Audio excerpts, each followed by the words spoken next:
Lesson 2, with our decimal unit, I can use metric measurement and area models to represent tenths as fractions greater than 1 and decimal numbers. So we're going to have something that looks like this, guys. Whoops. 2 and 2/10. That is our mixed number, which we have done when we were working in our fraction unit. But this also can look like this as a decimal. 2 wholes, and the 2 is in the tenths place. So this becomes 2 and 2/10. In our first example tonight, it says as a decimal 2.4. How we would read this is 2 and 4/10. So this is 2 wholes, and then it's attached with a fraction. So that would look like 2 and 4/10. Those are equal with each other. How would that look like on a ruler? Or we could use even a number line to represent 2 and 4/10. Well, what we're going to do is we're going to zoom in on this ruler and represent, we're going to show here, this is a whole, this is 1, and then here's our next one, which is another whole, represents 2.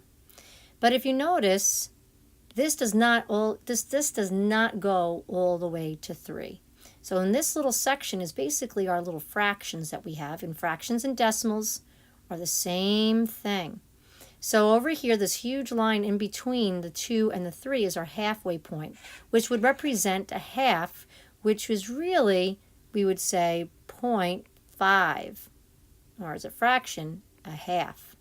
So 0.4 would be right before that, which would be right here. So this section right here up to there is 0.4. So that's how it would look on the ruler. In our next example, we have a decimal of 3.4. And how would we say that? It would be 3 and 4/10. That 3 represents 3 wholes, and the 4 is like that fractional part, which is 4/10. The 4 is in the tenths place. And I drew this area model right here, and this is broken up into tenths, because this part represents tenths. So what I want to do is I want to look at this first part. That's our wholes. Those are 3 ones. So I need to duplicate this area model, and we've got, let's try to do this again. Okay, so I duplicated that first area model into 4. I duplicated that area model into 4 pieces here. And the reason why I did that is because it's more than 3 wholes. It's not quite 4 yet because of that 4/10. But there is 3. So I want to represent how this is going to look. And I'm going to shade this in. Okay, so I'm going to shade in the first one. That would represent my first whole. All right, I'm coloring out the lines, but that's okay. I'm just representing the first whole. Then my second whole. All right, then I have one more whole, because that would be 3. And then that 4/10, that 0.4, I can't color in a whole. So what can I only do? Well, I can only color in 4 of these lines, because that would represent a fraction part of 4/10, because it's only 4 out of the 10. So this is how we would model by showing. We have 3 wholes, 1, 2, 3 completely shaded in, and only 4/10, because that 4 is in the tenths place. Write the following in decimal form, then model and rename the number as shown below. So we have 2 ones and we have 4/10. So what I need to do is I need to take this 2, because the 2 ones is really 2 wholes.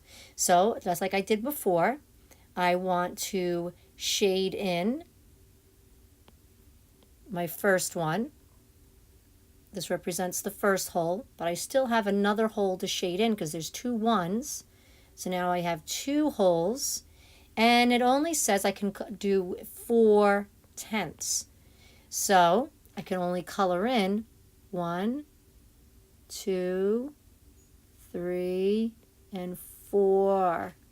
I only can do 4/10. So that would represent 2 ones and 4/10. How would that look like as a decimal? Well, it would look like 2 and 4/10, which really, if we look down here, 2 and 4/10, we just kind of decompose it. There's our 2 wholes, and then we're adding the 4/10.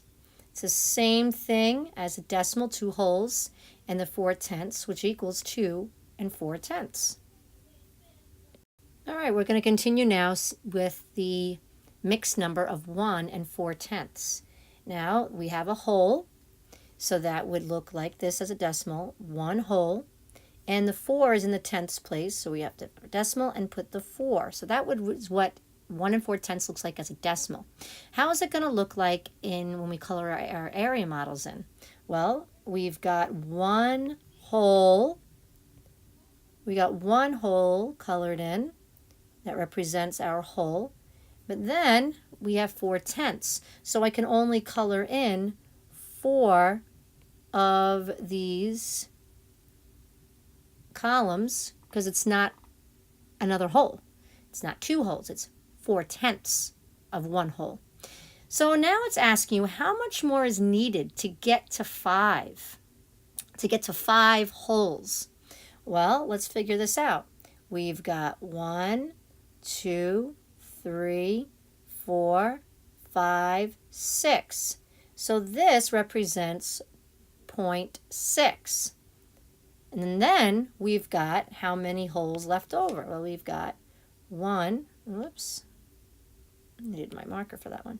We've got 1, 2, and 3 holes. So I have 1, 2, and 3 holes. So how much more do we need to get from 1 to 4/10 to get to 5 holes? Well, it would be 3 holes and 6/10 left to get to 5, which would look like this as a fraction, 3 and 6/10. All right, we have a fraction here greater than 1, 33/10, 33/10. So how is this going to look like as a mixed number? Well, we got to pull out those holes. So what we have to do is get to 30. We got to pull out 1, and we pull out another 1. That would give us 20/10, plus another 1, which would give us 30/10. All right, and then how much tenths we have left over? Well, we've got 3/10 left over. So how many holes? We've got 1, 2, 3 holes that we were able to pull out from 33/10 with leftover of 3/10. So we have 3 holes and 3/10. So by looking at this, we can now determine what the decimal looks like. We have 3 holes, decimal point, and the 3 is in the tenths place. So that means I can color in, I can color in 1 hole, 2 holes, 3 holes, and I've got 3/10 left over. So there is how I would determine 3.3. Let me just do a better job with that decimal point. 3.3, 3 and 3/10. And then it's asking you how much more is needed in order to get to 5. Well, we already took this one and we split it up. We had to show 3/10. So how much more do we have left? Well, we've got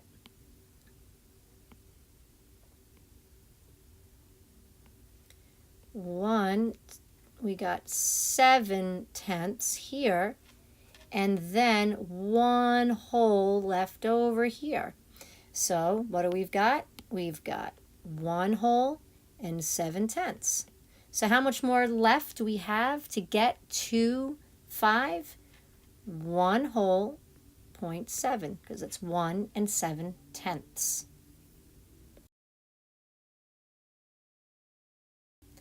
All right, with the first problem tonight.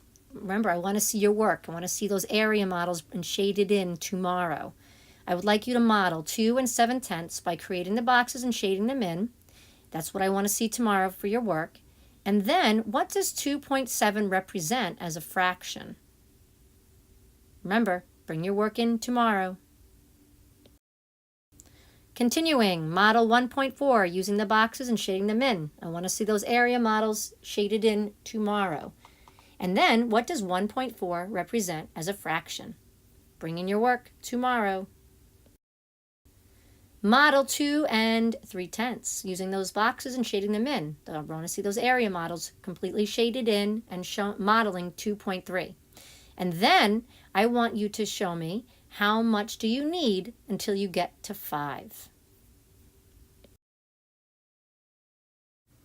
Wow, that was some impressive work tonight. Guys, have a great night. Your friend, Benny.